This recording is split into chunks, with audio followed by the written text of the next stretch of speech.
Hello everyone, welcome to round table study. तो देखो जी, start कर रहे हैं एक्सरसाइज 11.2 का इंट्रोडक्शन। और इस इंट्रोडक्शन के साथ साथ बेसिक सी हम लोग बातें जो हैं करते चलेंगे, जिसमें हम लोग बहुत सारे जो है फॉर्मूला देखने वाले हैं। और आप मेरे साथ चलते चलो, ठीक है। आपको फॉर्मूले में, यानी कि जब भी आप किसी भी आप क्वेश्चन को देखोगे तो उस क्वेश्चन को किस बेसिस पर लगाना है, कौन सा फॉर्मूला अप्लाई करना है। देखो, है क्या इस चैप्टर में कि डायरेक्टली आपका फॉर्मूला ही अप्लाई करना है, लेकिन फॉर्मूले में भी बहुत सारा कन्फ्यूज़न है, ठीक है। तो मेरी कोशिश ये रहेगी कि हम जो भी आपको फॉर्मूला बताएं तो उसको हम एग्जैक्टली एक्सप्लेन करें कि इस बेसिस पर आप क्वेश्चन कैसे लगाओगे विद एग्जांपल। जो भी इस एनसीईआरटी में हमारे फॉर्मूला जो भी एक्सप्लेन किया गया है, उसके बेसिस पे जो भी एग्जांपल्स लगाए गए हैं, हम उन सारी चीज़ों को समझेंगे। और एक्सरसाइज तक जब पहुँचते पहुँचते हमें फॉर्मूले, है ना, एकदम क्रिस्टल क्लियर हो जाने हैं कि कब क्या पूछेगा तो हम कौन सा फॉर्मूला कब कौन सा फॉर्मूला अप्लाई करने वाले हैं। ओके, तो स्टार्ट करते हैं एक्सरसाइज 11.2। इसके पहले हमने 11.1 वाले क्वेश्चन को हमने अच्छी तरीके से कर लिया है, ठीक है। देखो तो यहाँ से सर 11.2 से हमारा, हमने पिछले वाले टॉपिक में हमने एक छोटी सी चीज़ डिस्कस करी थी, equation of line in space. Equation of line in space. तो यहाँ पे हमने ये एक छोटी सी चीज़ हमने डिस्कस करी थी, अगर हमारे पास स्पेस में अगर कोई लाइन है तो उस लाइन को अब हम दो तरीके से रिप्रेजेंट करने वाले हैं। अगर हम ये कहें कि कहने का देखो सीन क्या है ना, कि इस हम इस लाइन को हम उस लाइन की इक्वेशन लिखने वाले हैं। बात समझना, इस लाइन की सर हम क्या लिखने वाले हैं, हम इस लाइन की इक्वेशन लिखने वाले हैं कि इस लाइन की इक्वेशन क्या होगी। अब इस लाइन की जो इक्वेशन है हम दो तरीके से लिखेंगे, ठीक है। इस लाइन हमने कहा सर मेरे पास कोई भी एक लाइन थी, मान लिया सर एल थी, ठीक है, स्पेस में। और इस लाइन की हम क्या लिखने वाले हैं सर, इक्वेशन लिखने वाले हैं। और इस इक्वेशन को भी हम दो तरीके से लिखने वाले हैं। पहला हमारा जो ये कहता है कि अगर हम इसको वेक्टर फॉर्म में लिखें, कैसे फॉर्म में लिखें सर, वेक्टर फॉर्म में लिखें, तो हम ये चीज देखने वाले हैं कि हम इसको वेक्टर फॉर्म में कैसे लिखेंगे। और दूसरा हम इसको देखने वाले हैं कार्टेशियन सिस्टम में।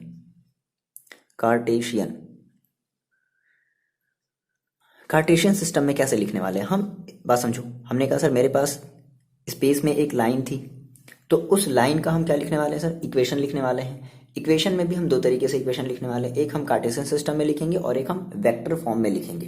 क्लियर है? अब बात समझो, हमने कहा कि आ जाते हैं इक्वेशन पर।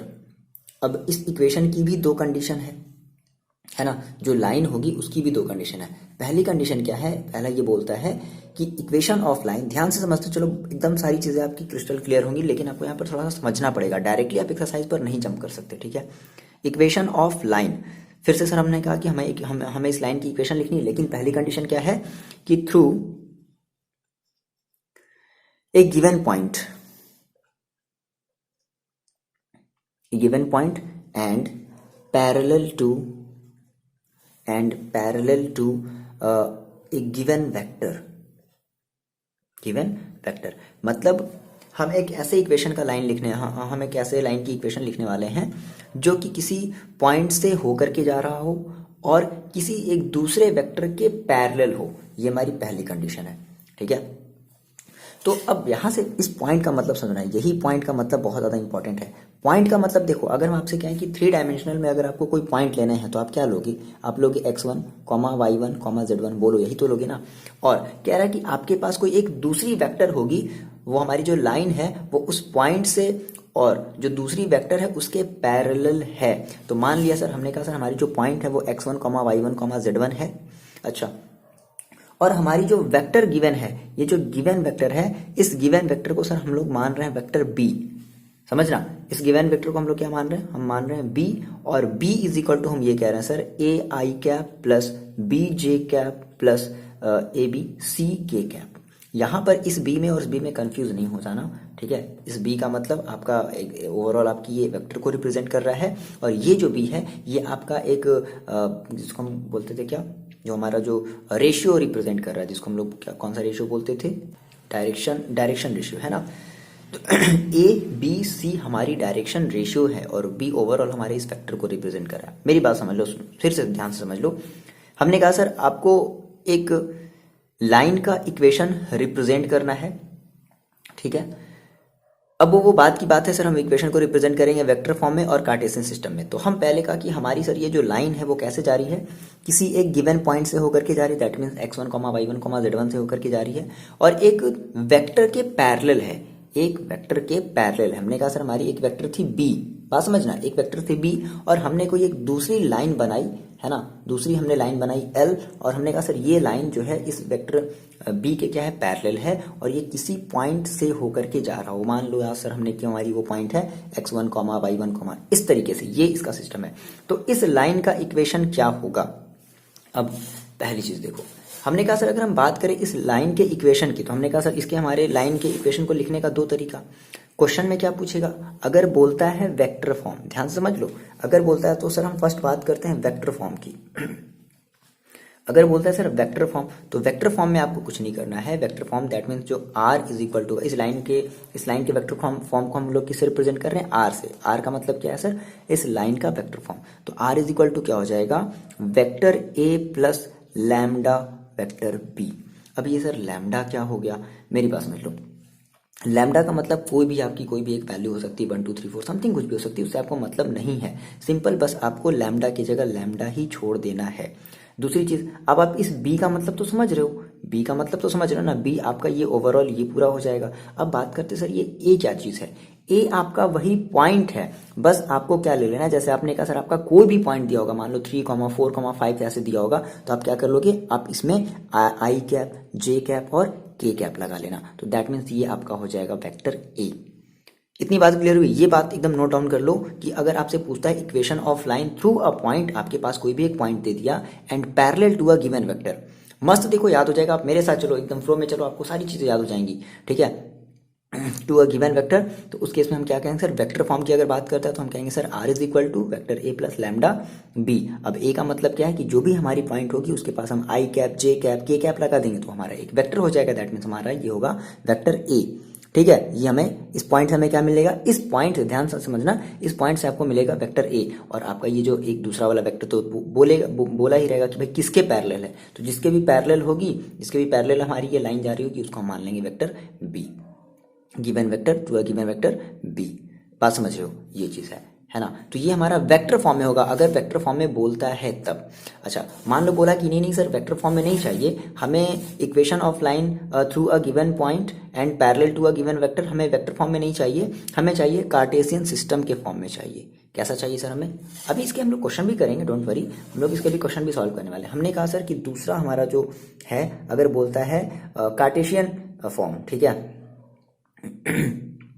कार्टेशियन फॉर्म देखो, अगर ये बोलता है कि नहीं आप तो सर कार्टेशियन फॉर्म में रिप्रेजेंट करो, तो कार्टेशियन फॉर्म में सिंपल से आपको एक फॉर्मूला याद रखना है। कार्टेशियन फॉर्म में जो इक्वेशन होगा, इस लाइन का जो इक्वेशन होगा, सिंपल कुछ नहीं करना है आपको, x minus x1 upon a is equal to y minus y1 upon b is equal to z minus z1 upon c। अब मेरी थोड़ी सी बात समझ लो, x की जगह तो आप x ही रखोगे, x की जगह तो आप कुछ रख भी नहीं सकते। अब ये x1 आपको समझ में आया, ये x1 क्या है, ये वही पॉइंट है, ये वही पॉइंट है जो दिया हुआ था। तो x1 की जगह क्या रखोगे, यहाँ से, जैसे मान लो इसने कहा कि सर पॉइंट की जगह मान लो ये दे देता 3, 4, 5 दे देता, तो आप x1 की जगह क्या रखते, 3 रखते। बात समझ में आ गई। अपॉन a की अगर हम बात करें तो देखो a कहाँ से आपको मिलेगा, a आपको वेक्टर b वाले का जो है ये जो डायरेक्शन रेशियो है ना वो होगा a, समझ गए। b आपका ये होगा, c आपका ये होगा, और पॉइंट आपको यहाँ से x1, y1 और ये आपके z1 होंगे। क्लियर है। तो जो कार्टेशियन फॉर्म में जो हमारे लाइन का इक्वेशन हम लोग सर क्या निकाल रहे हैं कि उस लाइन की इक्वेशन क्या होगी, वेक्टर फॉर्म में अगर बोलता है तो ये अप्लाई करेंगे, और अगर कार्टेशियन फॉर्म में बोलता है तो x minus x1 upon A is equal to y minus y1 upon B is equal to z minus z1 upon C. और आपको ए बी सी का मतलब पता है कि आपको ए बी सी का मतलब कहाँ लेना है, तो ये आपके डायरेक्शन रेशियो हैं, ये जो ए बी सी है ना, ये आपके डायरेक्शन रेशियो है ऑफ वेक्टर बी, जो जिसके भी पैरेलल थी, और ये जो x1 y1 z1 है ना, ये आपके वही पॉइंट्स हैं, गिवन पॉइंट्स हैं। आगे बात समझ में। तो अगर आप नहीं भूलोगे तो इस चीज को थोड़ा सा यहाँ पे मेंशन कर लो कि x1 x2 sorry x1 y1 z1 ये आपके क्या है, ये आपके गिवन पॉइंट्स हैं, ठीक है। और ए बी सी आपके क्या है, ये आपके direction ratio of vector b की आपके डायरेक्शन रेशियो। ये चीज बता दो, क्लियर हो गई। अच्छा, कभी कभी मान लो क्या बोलता है कि अगर जो है क्वेश्चन में ऑलरेडी डायरेक्शन कोसाइन दे रखा है, ठीक है, मेरी बात सुन लो, क्वेश्चन में कह दिया है कि भाई लाइन की जो डायरेक्शन कोसाइन है वो ऑलरेडी दे रखी है, that means L, M, N, अगर ये ऑलरेडी दे रखा है तो आप A, B, C की जगह L, M, N रख देना, बाकी सेम वही चीज़। ये बात आपको समझ में आ रही है? अगर ऐसा बोलता है तब नहीं बोलेगा तो फिर कोई नहीं, हम अपना फिर वही अपना फंडा यूज़ करेंगे। अब इसके बेसिस पे देखो हम लोग लगाते हैं एग्जाम्पल नंबर 6, मज़ा आ जाएगा आपको कि हाँ सर अब समझ में आया। चलो देखो बात करते हैं एग्जाम्पल नंबर 6 की। देखो सर ये हमारा क्वेश्चन है, क्वेश्चन नंबर एग्जाम्पल नंबर 6 क्या कह रहा है कि find the vector and Cartesian. Simple साफ साफ बोल दिया ना, vector equation and Cartesian equation, यानी कि आपको दोनों चीज़ें निकालनी। अभी आपने जो थोड़ी देर पहले पढ़ा ऑफ द लाइन, कोई आपकी स्पेस में एक लाइन ड्रॉ करी गई है तो उसका आपको वेक्टर इक्वेशन निकालना है और कार्टेशियन इक्वेशन निकालना है थ्रू द पॉइंट। याद आया हमारे उस वो पॉइंट से, किसी जब पॉइंट से जाता था तो ये हमारा वही पॉइंट्स है, तो हमने कहा सर इसको सबसे पहले तो हम वेक्टर में कन्वर्ट कर लेते हैं। हमने कहा सर ये हमारा वेक्टर बन जाएगा, देखो क्या हो जाएगा 5i कैप प्लस का 2j कैप माइनस का 4k कैप, बोलो ये इतना हो जाएगा। फिर कह रहा है कि which is parallel to the vector b, तो जिसके पैरेलल होता था हम उसको मानते थे b, तो पैरेलल टू द वेक्टर यानी कि b, तो b देखो हमारा कितना दे दिया गया है, ये हमारा दे दिया गया है 3i कैप प्लस का 2j कैप माइनस का 8k कैप। सिंपल। तो हम बात कर लेते पहले सर अपने वेक्टर इक्वेशन की। बता दो जल्दी से बता दो, आपने कहा कि नाउ, हमने कहा सर लाइन ऑफ इक्वेशन, ठीक है, line of equation of line, क्या लिखेंगे, इक्वेशन ऑफ लाइन, ठीक है, इन वेक्टर फॉर्म।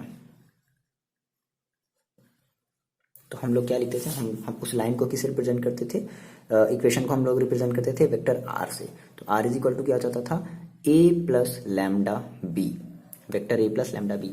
कुछ नहीं यार, जाने दो, लैम्डा छोड़ दो ना, लैम्डा से आपको क्या दुश्मनी है, लैम्डा की वैल्यू कुछ भी हो सकती है, जाने दो, लैम्डा को वैसे ही छोड़ दो, ठीक है। चलो आपको बस जो वैल्यू पता है आप देखो, आप उसकी वैल्यू रखो। a देखो कितना हो जाएगा 5i cap plus 2j cap minus का 4k कैप। देखो बहुत ही आसान सा ये एक्सरसाइज है, ये पूरा का पूरा जो आपका चैप्टर है ना 11.2। बस क्या है कि बच्चे फॉर्मूले नहीं याद रख पाते हैं या फिर समझ नहीं पाते हैं कि कहाँ कब कौन सा चीज़ अप्लाई करना है, कब कौन सा चीज़ यूज़ करना है, वर्ड्स को ही वो नहीं डिफाइन कर पाते हैं, है ना। आप मेरे साथ चलो, बहुत सारी चीज़ें आपको देखो क्लियर होती चलेंगी।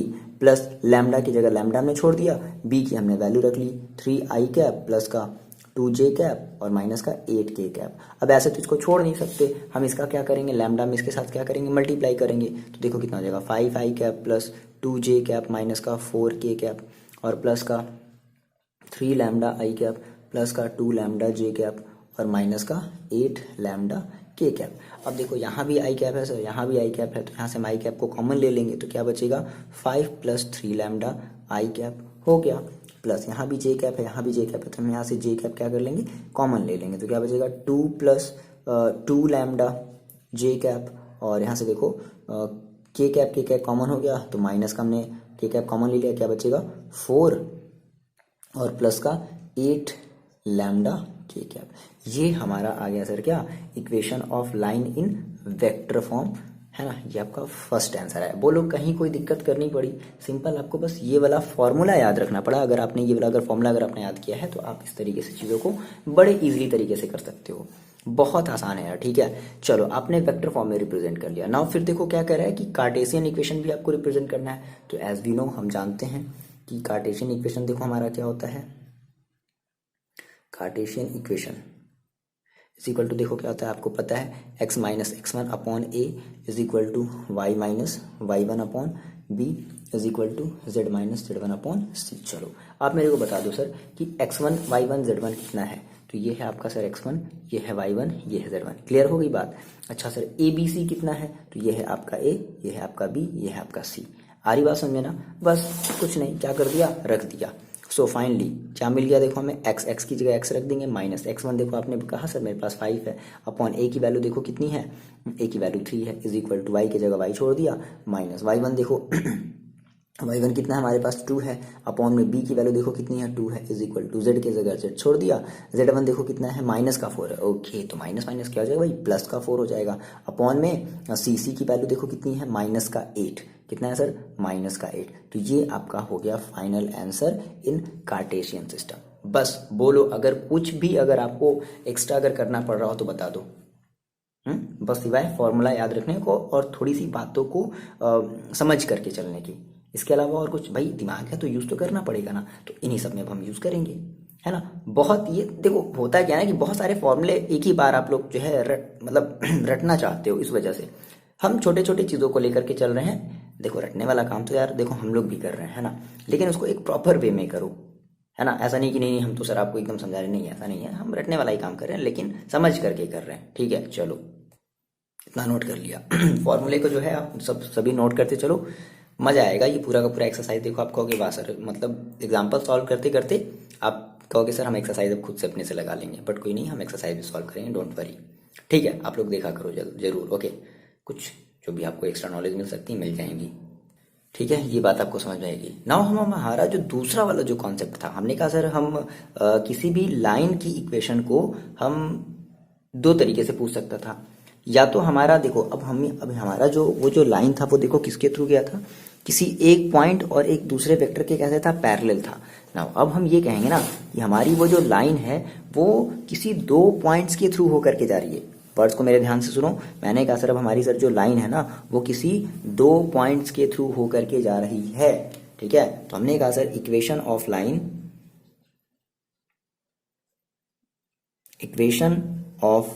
लाइन पासिंग थ्रू,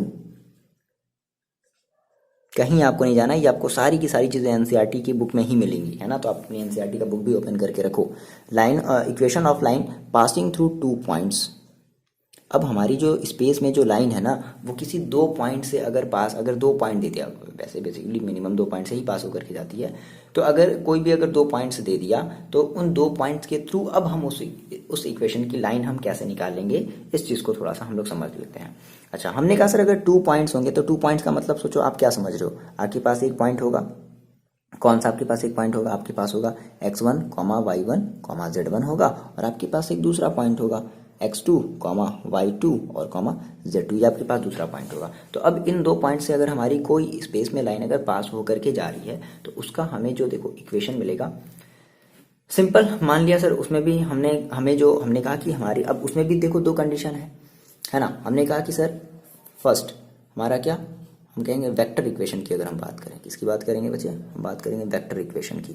तो वेक्टर इक्वेशन जैसे क्वेश्चन में अगर मान लो आपसे पूछ दिया, दो पॉइंट दे दिया, बोल दिया चलो इसका वेक्टर इक्वेशन बताओ, तो क्या हो जाएगा, आर इज इक्वल टू देखो वेक्टर ए प्लस लैम्डा और vector B minus vector a, ठीक है। वेयर लैम्डा आपकी कोई भी एक रियल नंबर हो सकती है, ये आपका होगा वेक्टर इक्वेशन। अब ए और बी का मतलब समझ में आ गया ना। मान लो ये आप इसको ए ले लोगे तो ए वेक्टर ए लेने के लिए क्या करना पड़ेगा आपको, देखो एक्स आई कैप, यहाँ पे हम आपको सब सारी चीजें बता रहे हैं, सारी चीजें आप ये नोट डाउन करोगे, एक्स आई कैप प्लस वाई जे कैप और प्लस का जेड के कैप, ये आपका वेक्टर ए हो जाएगा।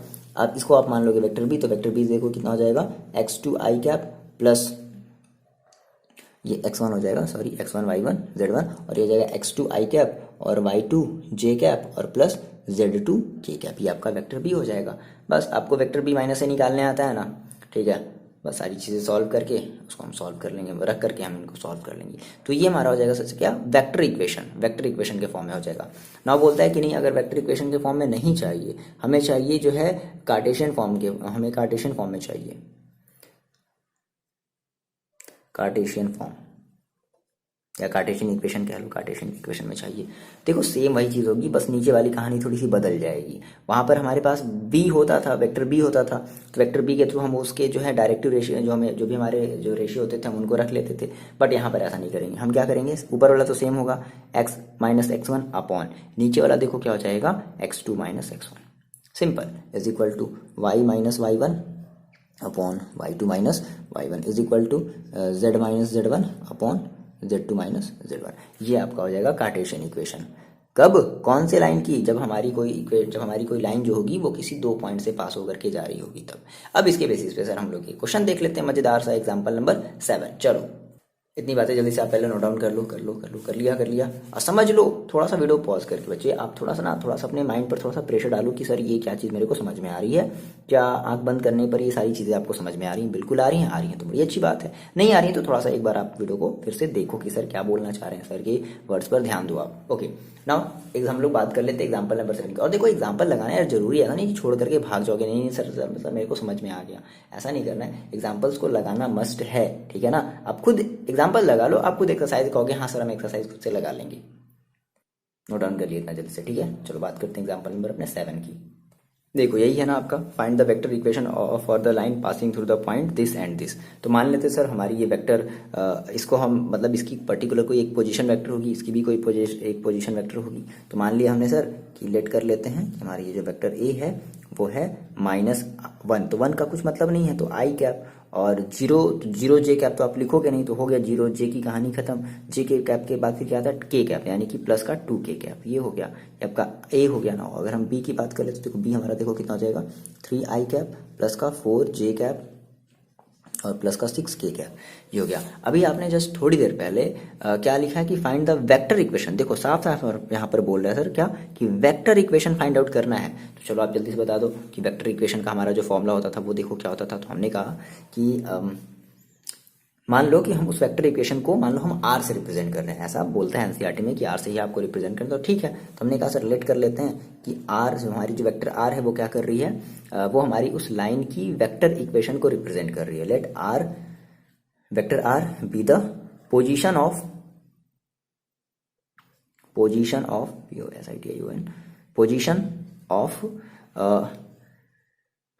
क्या लिख दिया जाए, पोजीशन ऑफ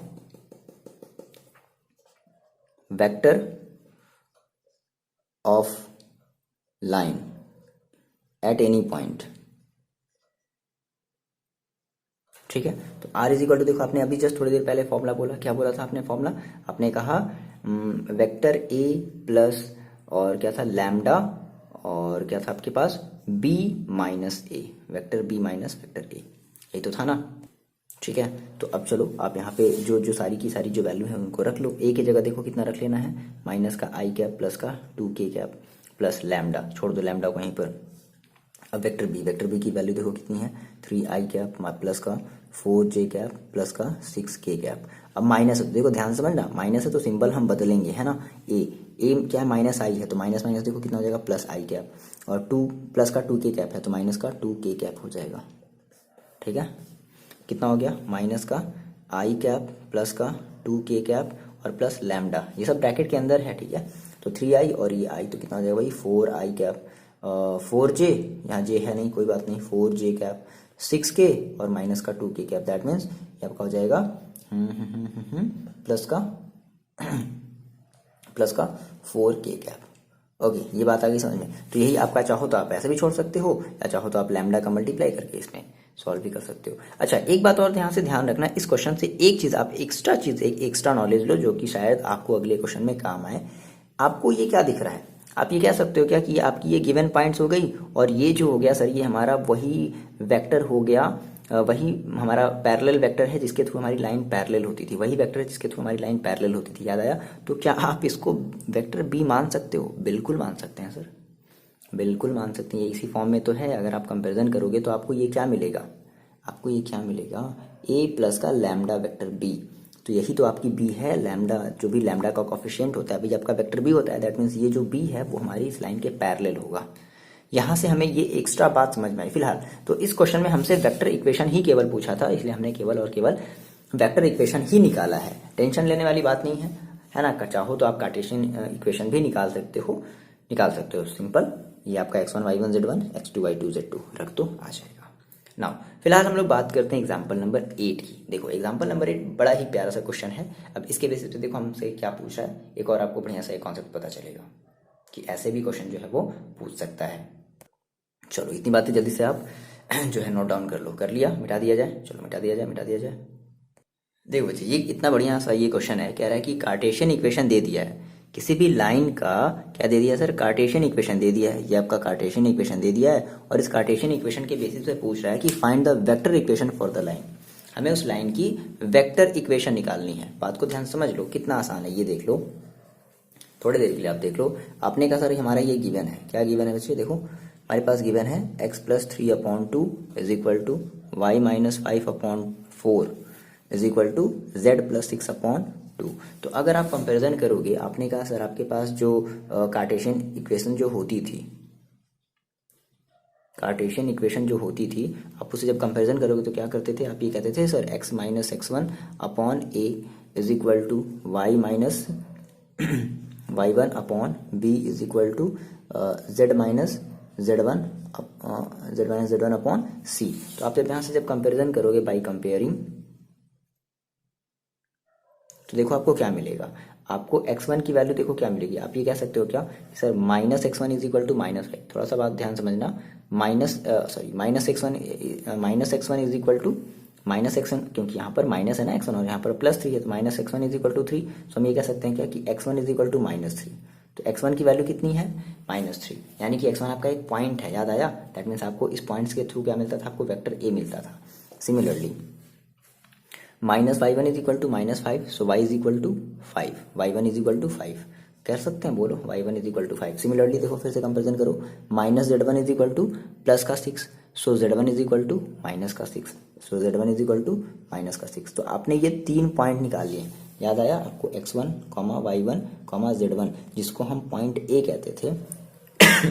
सो हम ये कह सकते हैं क्या, vector a is equal to देखो -3i और +5j और -6k, ये आपको मिला वेक्टर ए।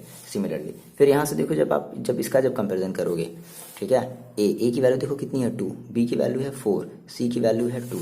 सो एंड फिर आपने कहा कि सर हमारा जो ए है वो है 2, बी है वो है 4 और सी है वो है 2। तो यहाँ से देखो, अच्छा ये आपके डायरेक्शन रेशियो हैं, याद आया? ए बी सी जब आप ऐसे लिखते थे, याद करो थोड़ा सा, हम आपको याद दिलवा रहे हैं। जब आप सर ये लिखते थे vector b is equal to ai plus bj plus ck, जब आप ऐसे लिखते थे तो आप क्या कहते थे? ए बी सी आपकी क्या होती थी? आपकी डायरेक्शन रेशियो होती थी। तो आप क्या कहोगे? ये आपका बी निकला, vector b is equal to देखो क्या करोगे, 2i प्लस 4j और प्लस का 2k, ये आप करोगे, ठीक है। चलो अब आप जानते हो ना कि आपका जो वेक्टर इक्वेशन होता है वो क्या होता है। तो एज वी नो हम क्या लिख देंगे, since vector r is equal to क्या होता है, ये हमारा होता है vector a plus lambda vector b, रख दिया जाए, हो गया सॉल्व। a की वैल्यू देखो हम कितनी रख देते हैं, -3i प्लस का 5j -6k प्लस लैम्डा को चाहो तो आप इसमें मल्टीप्लाई कर दो, या फिर चाहो तो उसको आप अलग से भी लिख सकते हो। तो देखो कितना हो जाएगा, कहाँ गया vector b, okay, vector b की वैल्यू देखो कितनी है, 2i प्लस का 4j और प्लस का 2k, ये आपका सॉल्यूशन हो जाएगा। चाहो तो आप इसको ऐसे भी छोड़ सकते हो, या फिर जो है लैम्डा का आपस में मल्टीप्लाई करके आई कैप वाले को एक साथ, जे कैप वाले को एक साथ, के कैप वाले को एक साथ, ये आपकी मर्जी, इतना भी आप कर सकते हो। बोलो इतनी बातें आपको समझ में आई? आपने देखो, आपने अभी तक फिलहाल अभी आपने यहाँ तक क्या सीखा है? आपने सीखा है कि सर किसी भी हमारी कोई भी अगर एक लाइन है स्पेस में, ठीक है, देखो आपने अभी क्या सीखा, समरी एक हम जल्दी से ले लेते हैं कि सर अगर हमारी कोई भी अगर एक स्पेस में लाइन है तो उस लाइन की हम क्या निकालना सीखे हैं अभी तक? सर हमने अभी इक्वेशन निकालना सीखी है। इस लाइन की हमने अभी एक लाइन की हमने क्या निकालनी सीखी? हमने इक्वेशन निकालनी सीखी कि एक लाइन की हम इक्वेशन कैसे निकाल सकते हैं। तो इस एक लाइन की इक्वेशन हम दो तरीके निकाल सकते हैं। जब ये हमारी पहली कंडीशन क्या थी कि पहली जब हमारी ये किसी पॉइंट से होकर के जाए और किसी दूसरे वेक्टर के पैरेलल हो, ये पहली कंडीशन थी। दूसरी कंडीशन क्या थी सर कि जब हमारी ये जो लाइन है वो किसी दो पॉइंट से होकर के जाती थी, उस केस में हमारी इस लाइन का इक्वेशन क्या होता था। और लाइन का इक्वेशन भी दो तरीके से रिप्रेजेंट करते थे, हम एक वेक्टर फॉर्म में रिप्रेजेंट करते थे और एक हम कार्टेशियन सिस्टम में रिप्रेजेंट करते थे। समझ लो, वेक्टर फॉर्म में रिप्रेजेंट करने का मतलब क्या है कि वो उसकी डायरेक्शन एग्जैक्टली वो उसकी डायरेक्शन बताएगा कि हाँ भाई वो ऐसे ऐसे कैसे कैसे कैसे जा रही है। वेक्टर फॉर्म में रिप्रेजेंट करने का यही तो मतलब है। तो ये अभी हमने यहाँ तक हमने ये बात करी, ओके। नाउ देखो अब इसके हम लोग बात करते हैं एनसीईआरटी का, हमारा जो नेक्स्ट टॉपिक है, समझ में आना यहाँ तक, ठीक है। तो आगे फिर ऐसे ही बढ़ते रहो, बड़े मजे से समझ में आएगा। ना हम लोग बात करते हैं एंगल बिटवीन टू लाइन्स, ठीक है। अब ये आपके सिलेबस में है या नहीं आप ये देख लेना, बट बहुत ही ईजी सा ये कॉन्सेप्ट है, सिंपल। आपको मैंने आपसे स्टार्टिंग में ही कहा था कि आपको केवल और केवल फॉर्मूले याद रखने हैं, ठीक है। बहुत कुछ नहीं, सिंपल सा तरीका हम आपको बता रहे हैं, आप मेरे साथ चलोगे, आप कहोगे हाँ सर, जैसे ही आपकी वीडियो खत्म हुई सर मेरे को आपके फॉर्मूले भी याद हो गए, मतलब इस बुक के फॉर्मूले भी याद हो गए। तो नाउ हेडिंग लगा लो आप, एंगल बिटवीन टू लाइन्स। ये आप देख लेना कि इस साल में जो है आपका ये है या सिलेबस में नहीं है, वैसे ये इस साल की बात है 2021, जब ये कोविड वाला भी जब सिलेबस जब रिड्यूस हुआ है। ओके, तो आप ये चीज़ थोड़ा सा देख लेना है ना। बाकी अदर साल तो बाकी बच्चों के लिए तो होगा ही होगा, बिल्कुल होगा, ये चीज़ हट ही नहीं सकती। देखो जी, ध्यान से समझना, यहाँ पे हम लोग बात कर रहे हैं एंगल बिटवीन टू लाइन्स की। अब इस एंगल बिटवीन टू लाइन्स में भी फिर से दो कंडीशन है। ध्यान से मेरी बात समझते चलो, बहुत ज़्यादा टेंशन नहीं लेना है। मैंने कहा सर, आपने क्या कहा कि सर अच्छा दो कंडीशन है, अच्छा दो कंडीशन सर कैसे है? मान लो इसने कहा, क्वेश्चन ने ये कहा कि हमारे पास दो लाइन दी गई है, लाइन फर्स्ट है, इस लाइन को हमने मान लिया L1 और हमारी ये लाइन थी, इसको हमने मान लिया L2। अब बात समझो, लाइन फर्स्ट है, लाइन सेकेंड है, और अगर मान लो क्वेश्चन में इनके डायरेक्शन रेशियो दे दिए जाए, इस लाइन L1 का डायरेक्शन रेशियो दे दिया, मान लो एनसीईआरटी के अकॉर्डिंग हम चल रहे हैं। देखो A1 B1 ने, ऐसा कंफ्यूज मत हो यार, देखो सिंपल सी बात है कि अगर उसकी एक इक्वेशन है, ठीक है, वेक्टर फॉर्म में है जो भी है, तो उसकी एक डायरेक्शन रेशियो होगी। तो मान लेते हैं कि लाइन L1 की हमारी जो डायरेक्शन रेशियो है वो है A1, B1, C1। ये A1, B1, C1 की हमारी क्या है सर? ये हमारी है डायरेक्शन रेशियो,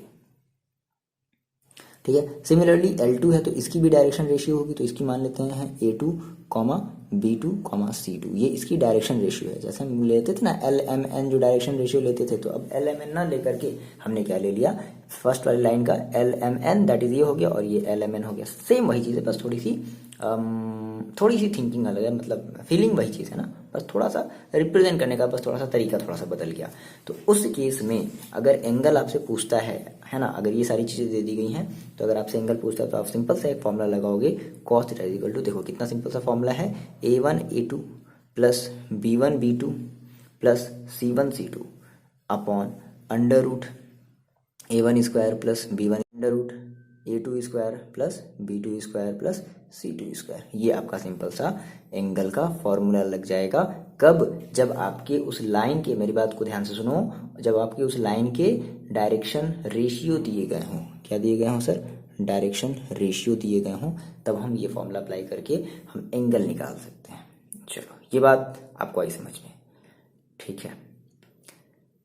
अब यहाँ से कुछ बातें हम हमने कहा sir angle between two lines. अच्छा, हमारे पास लाइन क्या है? दो लाइन्स है।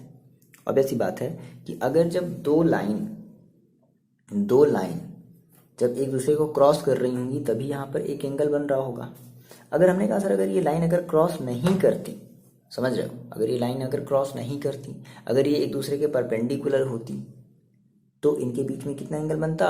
90 डिग्री का। और ये चीज़ हम डिस्कस पहले ही कर चुके हैं।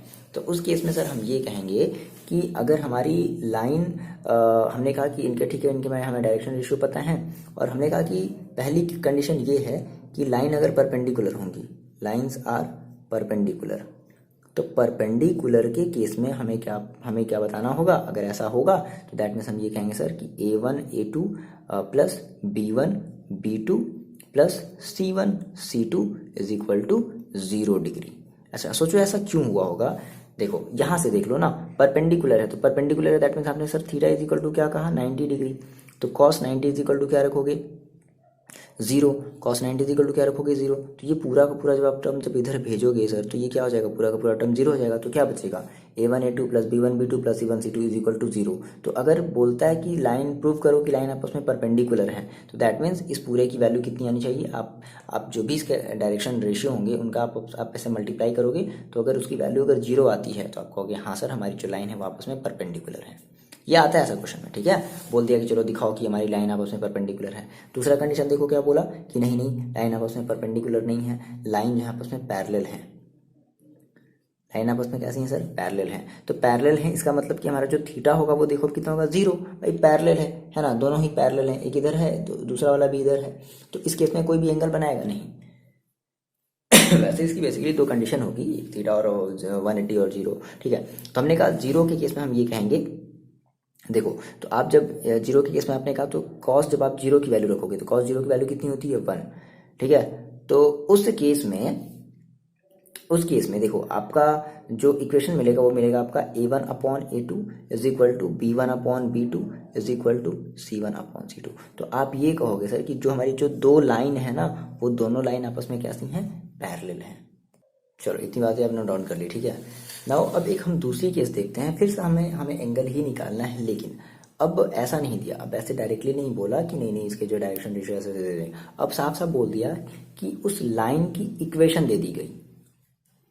ध्यान से मेरे पास सुनो, लाइन की इक्वेशन। तो आपको पता है सर कि लाइन की इक्वेशन दो तरीके से रिप्रेजेंट करते हैं, एक वेक्टर फॉर्म में, एक कार्टेशियन फॉर्म में। सिंपल सी बात है, लाइन की क्या दे दी गई, इक्वेशन दे दी गई। तो अब इस पर भी तो डिपेंड करता है ना कि लाइन की इक्वेशन हमारी कौन सी लाइन की इक्वेशन दी गई है, वेक्टर फॉर्म में दी गई है या फिर कार्टेशियन फॉर्म में दी गई है। तो हमने कहा सर अगर मान लो वेक्टर फॉर्म में दी गई है, तो वेक्टर फॉर्म में मान लो फर्स्ट वाली लाइन की इक्वेशन आप कैसे रिप्रेजेंट करोगे, तो vector r is equal to क्या कहोगे, vector r is equal to कहोगे a1 वेक्टर a1 और प्लस लैम्डा वेक्टर b1, और vector r2 is equal to क्या कहोगे, आप ये कहोगे a2 वेक्टर a2 और प्लस अब देखो यहाँ पर हम लैम्डा नहीं ले सकते, यहाँ पर हमें कोई एक दूसरा जो है कांस्टेंट लेना पड़ेगा जिसको हम कहेंगे म्यू।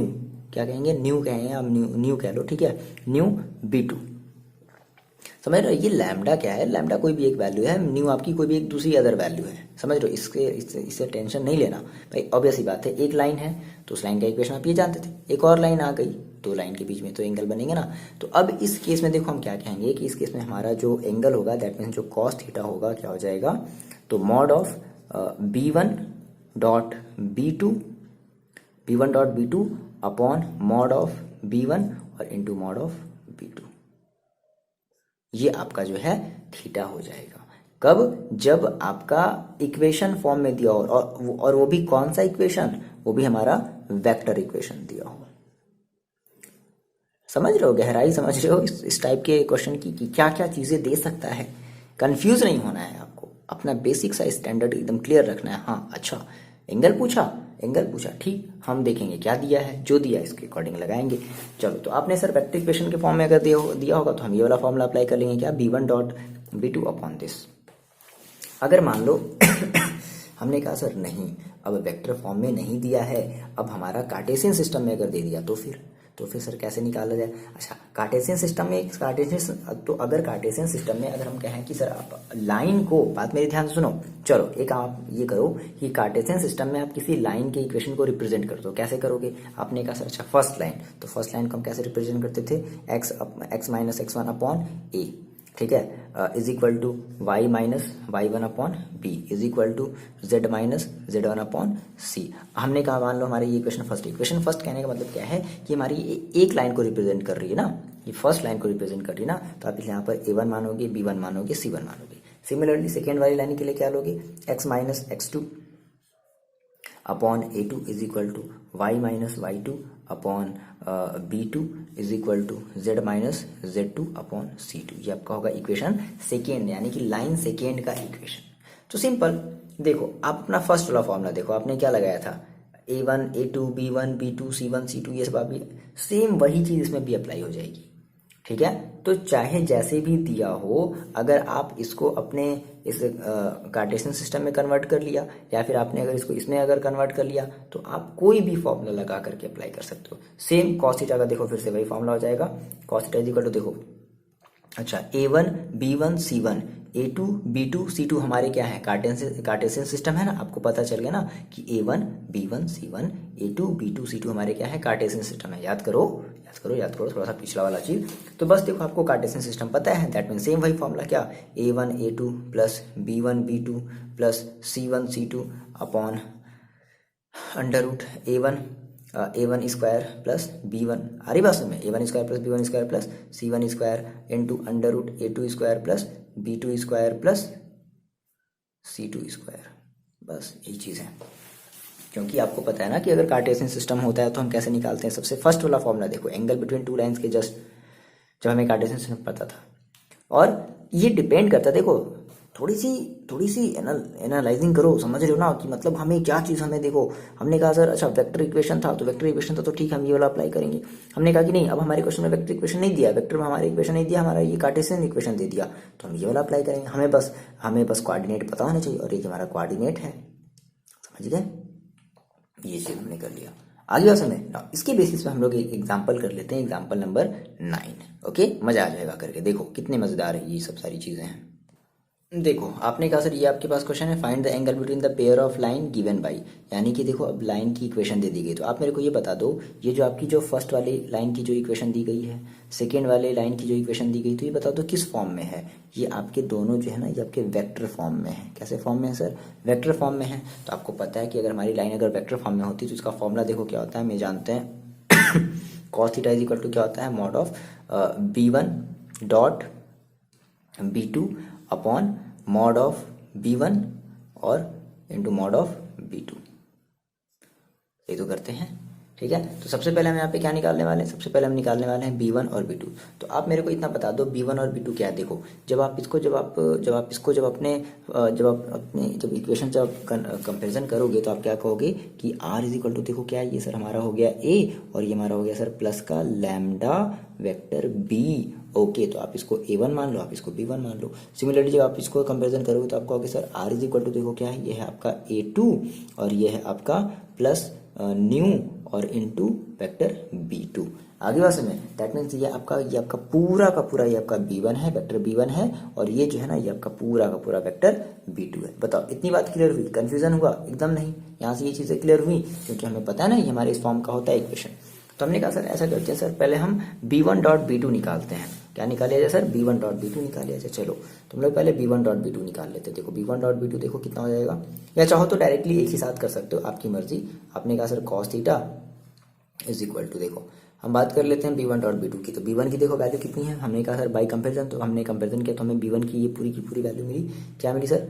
हमें मिला i cap plus 2j cap plus का 2k कैप डॉट b2 देखो कितना है मेरे पास, 3i कैप प्लस का 2j कैप प्लस का 6k cap upon mod of b1। Okay, mod of b1 का मतलब समझ रहे हो, इस पूरे का मॉड। तो इस पूरे का मॉड मतलब देखो आपको मॉड निकालने आता है ना, कितने अच्छे तरीके से आता है, 1 का स्क्वायर प्लस 2 का स्क्वायर प्लस 2 का square into mod of b2 का मॉड ऑफ b2 है ना तो इस पूरे का मॉड, समझ गए। तो कितना हो जाएगा सर, 3 का स्क्वायर प्लस 2 का स्क्वायर प्लस 6 का स्क्वायर। इसको थोड़ा सॉल्व कर लिया जाए तो फाइनली देखो कितना आ जाएगा आपके पास।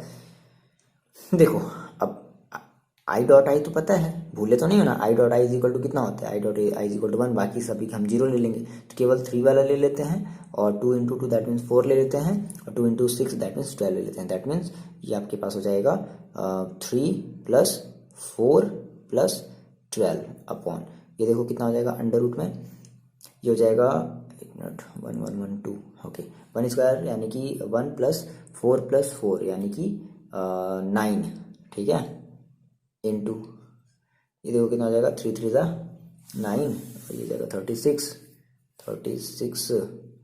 और ये आपका हो गया 4 40 और 9 49, ठीक है। ये देखो रूट के बाहर निकल जाएगा। सो फाइनली आप क्या कर दोगे, cos theta is equal to 3 plus 12 plus 4, ठीक है। तो ये आपका हो जाएगा कितना, 12 प्लस 4 16 और 3 19 अपॉन ये दोनों आप बाहर निकालो, अंडर रूट 9 बाहर निकल जाएगा तो बचेगा 3 और ये हो जाएगा 7 यानी कि 21। So cos theta is equal to कितना आ गया, 19 upon 21। So theta is equal to कितना हो जाएगा सर, कॉस इनवर्स, याद है ना, 19 अपॉन 21। ये आपका हो जाएगा फाइनल सा आंसर। बोलो कितना मजेदार था, क्या ही है सर, मतलब पता नहीं। मेरे ख्याल से तो यार देखो कुछ भी 1% की भी मेरे ख्याल से 1% की दिक्कत नहीं है। अगर आपको आती है प्रॉब्लम से तो आप कमेंट करके बताओगे हाँ सर मेरे को ये चीज़ समझ में नहीं आया, ये नहीं आया, ये नहीं आया, फ्ला फ्ला फ्ला, ठीक है। चलो अब बात करते हैं एग्जाम्पल नंबर 10 की, जल्दी से देखते हैं एग्जाम्पल नंबर 10। अब देखो सर ये कह रहा है कि find the angle between the pair of the line this. Simple मेरे को बता दो कि जब ये आपका कौन सा रिप्रेजेंट करने का लाइन को तरीका है, कार्टेशियन सिस्टम है, कार्टेशियन इक्वेशन है। तो इस केस में आपने कहा सर ये आपका हो गया A1 B1 C1 A2 B2 C2। चाहिए ही क्या आपको आपने कहा कि सर अगर हम कंपैरिजन करेंगे तो यहाँ से हमें देखो A1 क्या मिलेगा 3, B1 क्या मिलेगा 5, C1 क्या मिलेगा 4, A2 क्या मिलेगा 1, B2 क्या मिलेगा 1, C2 क्या मिलेगा 2। चाहिए क्या होता है, जब आपकी डायरेक्शन रेशियो जब आपको पता है तो cos theta is equal to आप क्या लगाते हो, सेम वही फॉर्मूला, क्या करते थे हमने, A1 A2 plus B1 B2 plus C1 C2 upon under root A1 square plus, ओहो सर अब कर लेंगे हम लोग, नहीं कर लेंगे सर, बिल्कुल कर लेंगे, A2 square plus B2 square plus C2 square. चलो कर लो, जल्दी से कर लो, जल्दी से कर लो, कर लोगे? चलो आप मेरे को बताओगे, ठीक है। थीटा को वहीं छोड़ देना, कॉस को इधर भेज देना, जो भी आपका आएगा वो theta is equal to cos inverse something करके आएगा, देख लो दिया होगा इस तरीके से। मजा आ गया, बताओ इतनी बातें आपको समझ में आई? चलो जल्दी से नोट डाउन कर लो इन चीज़ों को, और जल्दी से आप करके बता दो, कमेंट करके बता दो जल्दी से आप। देखो चलो यहाँ से हम लोग एक टर्म छोटा सा समझते हैं, shortest distance between two lines. फिर से भाई लाइन की कहानी, सारी की सारी हमारी देखो कहानी किसके ऊपर चल रही सर, लाइंस ही तो हैं, ठीक है। ओके, तो shortest distance between two lines. अब मान लो हमने कहा सर अगर हमारे स्पेस में अगर कोई भी दो लाइन अगर है ना, तो उन दो लाइन के बीच की शॉर्टेस्ट डिस्टेंस की कितनी पॉसिबल कंडीशन हो सकती है सर? 3 पॉसिबल कंडीशन हो सकती है। मे बी पहली देखो क्या है कि अगर दोनों की दोनों लाइनें अगर एक दूसरे को अगर इंटरसेक्ट कर गई है ना, तो शॉर्टेस्ट डिस्टेंस क्या होगी? 0। बात को ध्यान समझो, अगर दोनों की दोनों लाइनें, ठीक है, एक दूसरे को कहीं भी अगर इंटरसेक्ट कर रही हैं, तो जो शॉर्टेस्ट डिस्टेंस होगी क्या होगी? 0। तो पहली केस में आपको शॉर्टेस्ट डिस्टेंस निकालने की जरूरत नहीं पड़ी। मजा आ गया। चलो दूसरी केस में हमने कहा कि सर अगर हमारी दोनों की दोनों लाइनें अगर पैरेलल होंगी, दोनों की दोनों लाइनें कैसी होंगी सर? पैरेलल होंगी, ठीक है। तो उस केस में हमारी जो दोनों की दोनों लाइनें अगर पैरेलल हैं, तो उस केस में जो उनकी जो शॉर्टेस्ट डिस्टेंस होगी वो उनकी परपेंडिकुलर डिस्टेंस ही क्या होगी? परपेंडिकुलर डिस्टेंस क्या होगी? उनकी शॉर्टेस्ट डिस्टेंस होगी। परपेंडिकुलर डिस्टेंस है ना, एग्जैक्टली परपेंडिकुलर डिस्टेंस, ठीक है। ये दूसरी कंडीशन है, यानी कि दूसरी कंडीशन का आपको फॉर्मूला याद रखना है। अच्छा अब देखो यहां से देखो, एक और हमारे पास तीसरी कंडीशन है। तीसरी कंडीशन क्या है, ध्यान समझ लो। हमने कहा कि सर हमारे स्पेस में कुछ लाइन ऐसी भी होंगी जो न तो एक दूसरे के पैरेलल होंगी, ठीक है, और ना ही एक दूसरे को वो इंटरसेक्ट भी कर रही होंगी।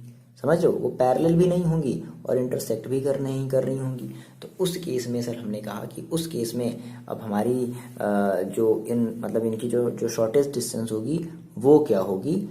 तो अब हम इसका भी फॉर्मूला देखने वाले हैं। अच्छा, तो ऐसी लाइन को हम लोग कहते हैं, ध्यान रखना, इस थर्ड वाला जो आपका टाइप है इसको हम लोग कहते हैं स्क्यू लाइन।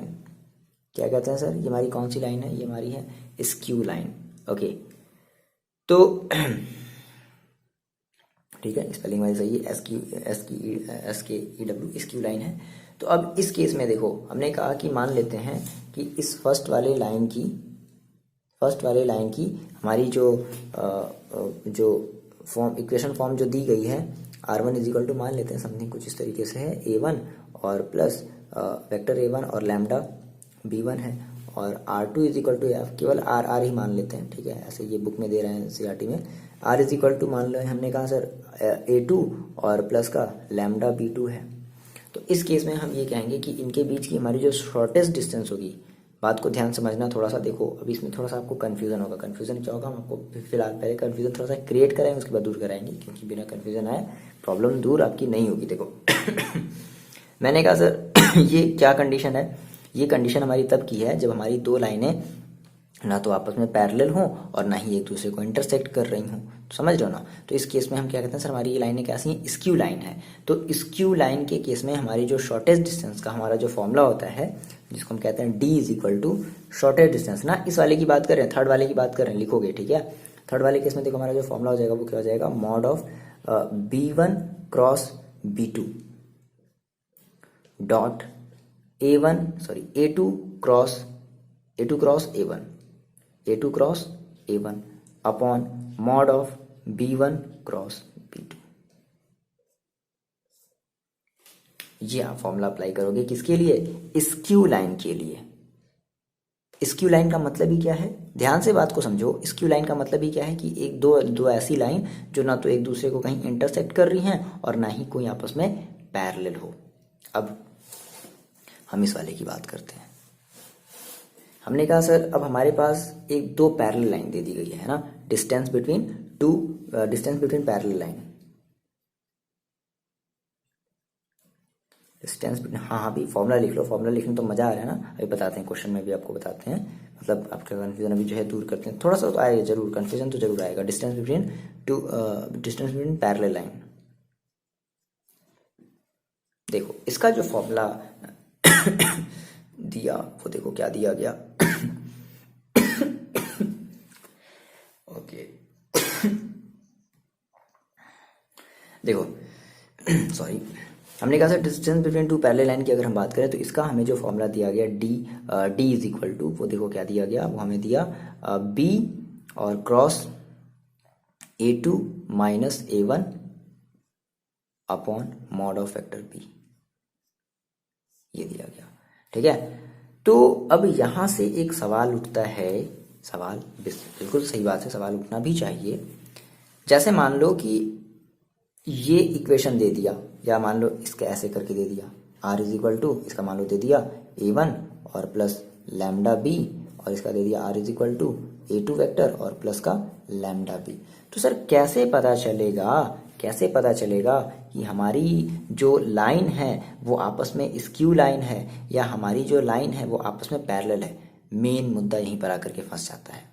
अगर ध्यान से आपने पढ़ा होगा कहीं भी तो आप तुरंत बता दोगे कि हाँ सर ये हमारी स्क्यू लाइन है, तो स्क्यू लाइन के लिए सर हम ये वाला फॉर्मूला यूज करेंगे।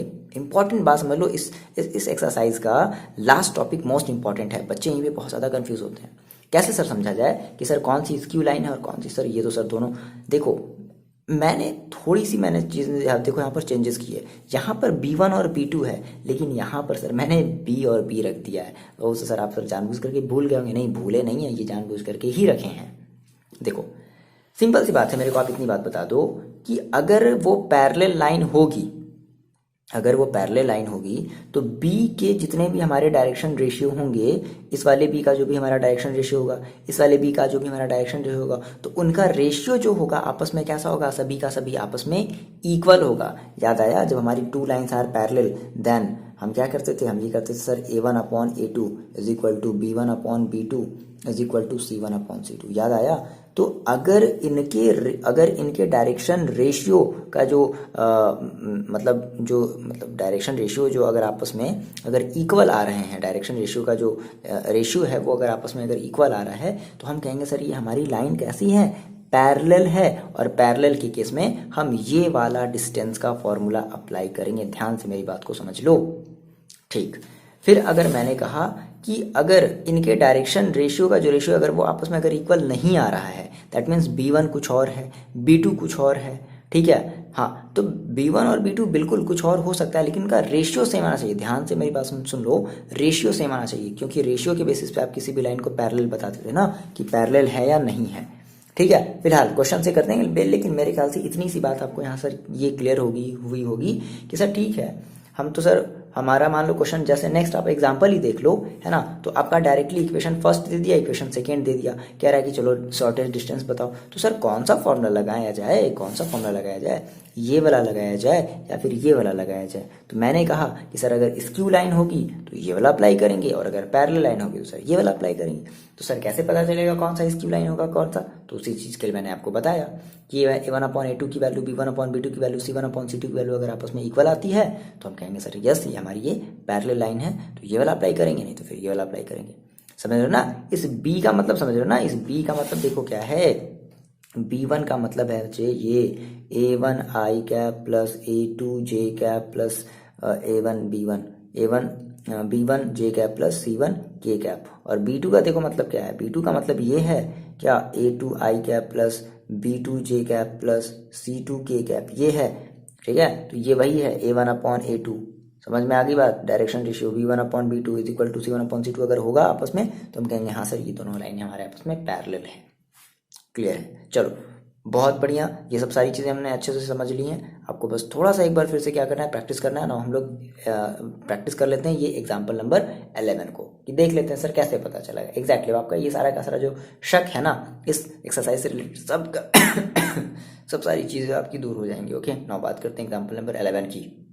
देखो ये है आपका एग्जाम्पल नंबर 11, कह रहा है कि find the shortest distance between the line L1 and L2। तो आपकी दो लाइन दी गई है, जिसका फर्स्ट इक्वेशन दे दिया गया है और जिसका सेकंड इक्वेशन भी दे दिया गया है। तो सेकंड वाले लाइन का से इक्वेशन दे दिया गया है। तो आप मेरे को बता दो कि आप इसमें कौन सा फॉर्मूला अप्लाई करोगे, वो पैरेलल वाला अप्लाई करोगे या स्क्यू वाला अप्लाई करोगे। तो चलो सबसे पहले तो हम इसको कंपैरिजन कर लेते हैं। हमने कहा सर मेरे पास देखो क्या है, अगर हम कहेंगे कि सर हम जानते हैं R इज इक्वल टू देखो क्या होता है A1 और प्लस का लैम्डा और B1 एंड एक और हमारे पास होता है R इज इक्वल अगर दो लाइन हो तो A2 और प्लस का न्यू और B2 है ना। तो देखो यहाँ से आपको साफ साफ पता चल रहा है कि ये आपका ये पूरा का पूरा ये आपका A1 है और ये पूरा का पूरा आपका A2 है और ये पूरा का पूरा आपका B1 है और ये पूरा का पूरा आपका B2 है। इतनी बात आपको बताओ क्लियर हुई। तो आपने कहा कि सर बाई कंपेयरिंग हमें A1 पता चला। A1 देखो सर कितना है आई कैप प्लस का जे कैप, यही तो है। फिर हमें देखो A2 पता चला। A2 देखो कितना है वेक्टर A2, वेक्टर लगाएंगे साथ में। ओके वेक्टर A2 देखो कितना ये हमारा है 2 आई कैप प्लस का जे कैप माइनस का के कैप, ये हमारा A2 है। सिमिलरली हमें B1 पता चला।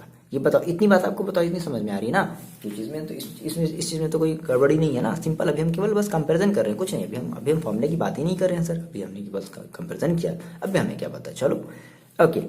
B1 देखो हमारे पास कितना है सर 2 आई कैप माइनस का जे कैप और प्लस का के कैप। सिमिलरली हमारे पास B2 देखो कितना है सर, B2 हमारे पास है 3 आई कैप और माइनस का 5 जे कैप और प्लस का 2 के कैप। चलो तो अब हम सर थोड़ा सा चेक कर लेते हैं कि क्या हमारी ये लाइन आपस में पैरेलल तो नहीं है। पैरेलल के मैंने आपसे बताया था कि इसका देखो डायरेक्शन रेशियो है ना ये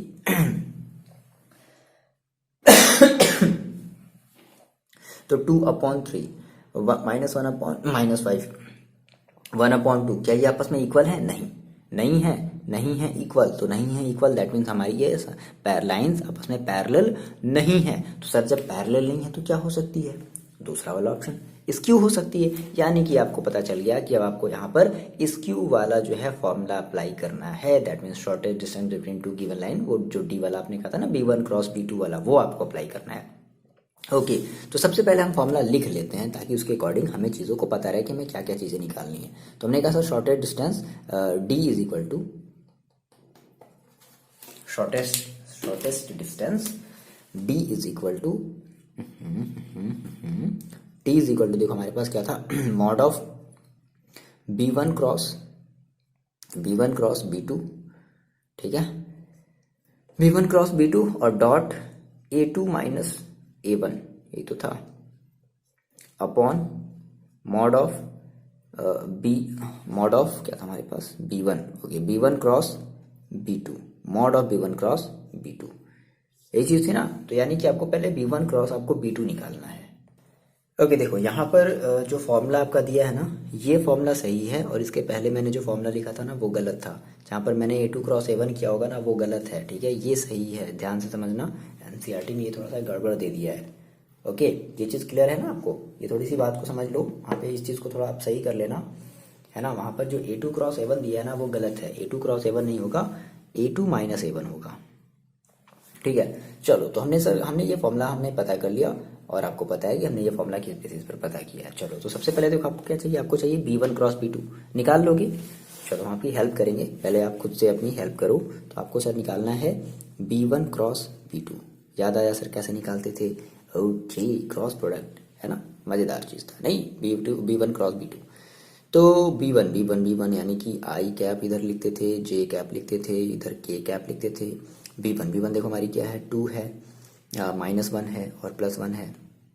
B2 क्या है 3 है, -5 है और 2 है। चलो इसको हम लोग सॉल्व करते हैं तो कितना हो जाएगा देखो, ये गया तो आपके पास मिलेगा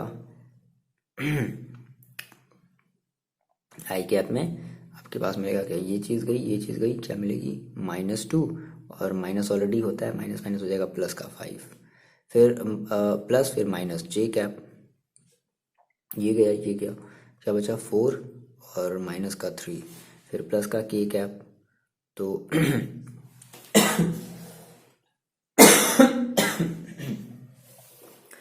के कैप ये गया तो देखो क्या बचेगा माइनस का 10 और ऑलरेडी माइनस होता है तो माइनस हो जाएगा प्लस। सो फाइनली क्या बचा 3 आई कैप और माइनस का जे कैप होगा ना। और माइनस का 10 और प्लस का 3, दैट मीन्स माइनस का 7 के कैप। तो ये आपका आ गया B1 क्रॉस B2, ये आपने ये निकाल लिया, ठीक है। आप इसकी जगह ये रख दोगे। फिर आपको देखो कैसे, आपको चाहिए A2 माइनस A1। चलो सर हम A2 माइनस A1 निकाल लेते हैं। A2 minus A1 is equal to, A2 की वैल्यू देखो कितनी है, तो आपने ऑलरेडी लिख चुकी है, 2i प्लस का j और माइनस का k, और माइनस A1 देखो कितना है i, तो सिंबल चेंज करेंगे, माइनस का j कैप। सो फाइनली कितना आ जाएगा sir, 2i i, that means i cap, और j minus j, that means ये हो गया 0 और माइनस का k।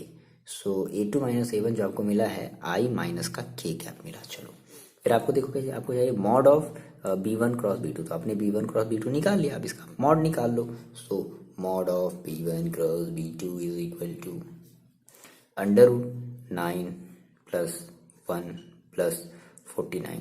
सो फाइनली कितना आ जाएगा, 49 1 और 50, 59 अंडर रूट 59, रूट अंडर 59।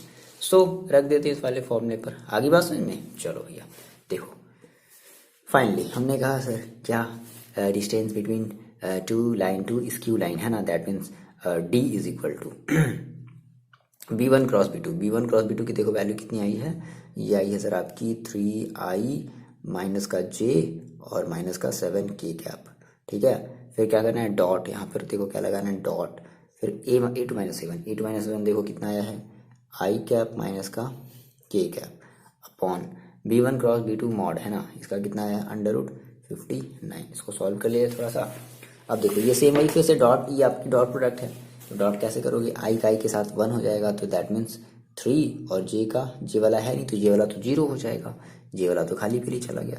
7 का k के साथ करोगे तो माइनस माइनस प्लस, यानी कि 7 अपॉन अंडर रूट 59। सो आप इसको सॉल्व कर लो। अरे यार, ओके। सो 10 अपॉन अंडर रूट 59 डिस्टेंस है, तो उसकी कुछ ना कुछ यूनिट आप जरूर मेंशन कर देना। ओके चलो, आपने एग्जांपल नंबर 11 लगा लिया। क्या आप मेरे को एग्जांपल नंबर 12 का हिंट दे सकते हो? वाह सर क्या बात है, मतलब सर आप हिंट मांग रहे हो। चलो मेरे को नहीं आ रहा समझ, आप थोड़ा सा बता दो सर, एग्जांपल नंबर 12 कैसे करेंगे, बता दो जल्दी से बता दो। मिटा लो इसको जल्दी, इसको कर लो, मिटाते हैं इसको, ठीक है। चलो देख लो जी, ये है आपका एग्जांपल नंबर 12, कह रहा है कि find the distance between the line L1 and L2 given by. चलो तो आपने कहा सर मेरे पास सर आपने डिस्टेंस का सर 2 फॉर्मूला बताया था, एक बताया था आपने स्क्यू लाइन के लिए, एक आपने बताया था पैरेलल लाइन के लिए। तो आप मेरे को इतना बता दो कि ये कौन सी लाइन होगी, पैरेलल होगी या स्क्यू होगी। देखो सिंपल सी बात है, ये आपका B है, ये भी आपका B, और देखो दोनों भी आपस में कैसे हैं, सेम है। मजा आ गया। तो अगर सेम है तो इसका मतलब कि आपकी लाइन कैसी होगी, पैरेलल होगी। आगे बात समझ में, लाइन कैसी होगी, parallel.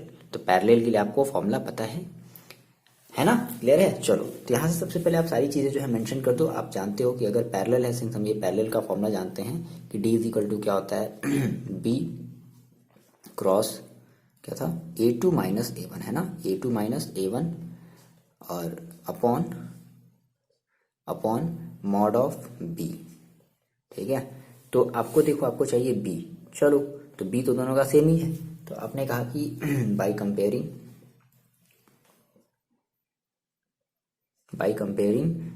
R is equal to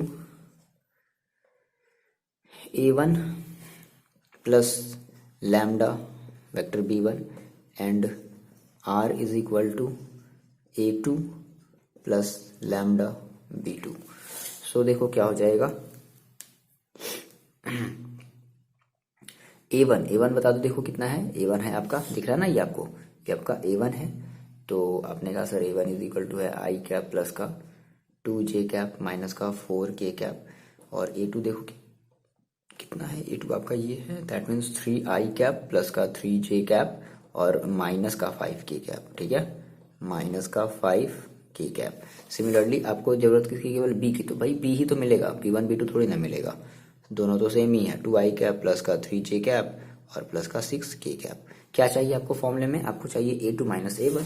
चलो सर हम पहले जो है A2 माइनस A1 निकाल लेते हैं। तो A2 माइनस A1 निकाल लिया जाए, सर कितना हो जाएगा, देखो A2 देखो कितना है 3i कैप और प्लस का 3j कैप माइनस का 5k कैप अब माइनस में रखना है A1, तो A1 यानी कि ये सारी की सारी वैल्यू माइनस में, तो सिंबल बदल जाएंगे। आई कैप माइनस का 2j कैप और प्लस का 4k कैप। सॉल्व कर लिया जाए, कितना आ जाएगा 3i cap 3i cap minus I cap, that means 2i cap 3j cap और 2j कैप, ये कितना हो जाएगा प्लस का j cap, 5k cap 4k cap, minus में है तो माइनस का k कैप। ये आपका आ गया A2 माइनस A1 आया। ओके, आपको चाहिए B cross A2 minus A1। चलो भाई निकाल लेते हैं, B cross A2 minus A1 निकाल लेते हैं। B cross A2 minus A1 निकाल लोगे, इज इक्वल टू आई जे के। आई देखो बी वाले का पहले रखना है, कितना है 2 3 6, और A2 माइनस A1 देखो कितना आया है 2 1 माइनस 1। चलो भैया इसको सॉल्व कर लेते हैं। चलो चलो चलो सॉल्व करो जल्दी सॉल्व करो। देखो आई कैप हो जाएगा, ये cancel 3 into minus 1 that is minus 3, minus already होता है 6, प्लस माइनस जे कैप, तो जब जे कैप आप लोगे तो ये cancel 2 into minus 1 that means minus 2, और माइनस ऑलरेडी होता है 2, 6 इंटू 2 दैट मीन्स 12, प्लस के कैप लोगे तो ये कैंसिल 2 इंटू 1 दैट मीन्स 2 और माइनस का 6। सो फाइनली कितना आ जाएगा माइनस का 9 आई कैप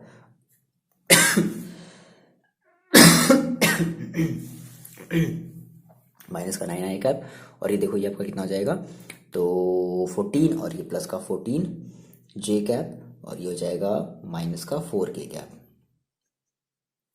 फाइनली रख देते हैं फॉर्मूले में, hence distance between distance shortest distance है ना, shortest distance is equal to देखो कितना आ जाएगा तो D is equal to finally हमने मिला क्या B क्रॉस अच्छा एक मिनट हमें चाहिए इसका मैग्नीट्यूड।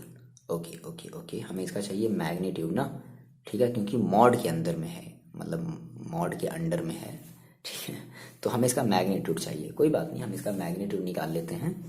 तो ऐसा करते हैं, एक बार हम पहले सारी की सारी वैल्यू देखो रख लेते हैं, तो कितना हो जाएगा देखो मेरे पास माइनस का 9 आई कैप मॉड में, और प्लस का 14 जे कैप और माइनस का 4k कैप, ये हमारा मॉड के अंडर में है, और अपॉन में फिर देखो क्या है अंडर मॉड ऑफ बी, तो मॉड ऑफ बी तुम निकाल सकते हैं भाई। मॉड ऑफ बी देखो कितना हो जाएगा, तो ये हो जाएगा हमारे पास अंडर रूट बी देखो कितना है 2 का स्क्वायर प्लस 3 का स्क्वायर और प्लस 6 का स्क्वायर, बस हो गया। सॉल्व कर लो भाई, इसका भी आप मॉड निकाल लो, तो अंडर रूट 9 का स्क्वायर मतलब माइनस 9 का स्क्वायर वैसे करेंगे, और प्लस 14 का स्क्वायर और प्लस माइनस 4 का स्क्वायर अपॉन ये भी हमारा अंडर रूट के अंडर में ही रहेगा, तो ये कितना हो जाएगा देखो 4 प्लस का 9 प्लस का 36। सॉल्व कर लो, ये आपका आंसर आ जाएगा। कर लोगे सॉल्व इन सभी को आप सॉल्व करोगे, कितना आएगा आपका, ये आ जाएगा 293 अंडर रूट में, और ये आ जाएगा आपका अपॉन 49 का मतलब 7, तो ये आपका आंसर हो गया। आ रही बात समझ में? आप ये मेरे को कमेंट करके बताओगे सर ये भी चीज़ मेरे को बहुत बढ़िया अच्छे तरीके से समझ में आया है, अच्छे तरीके से समझ में नहीं आया है, आपकी मर्जी, आप बताओगे।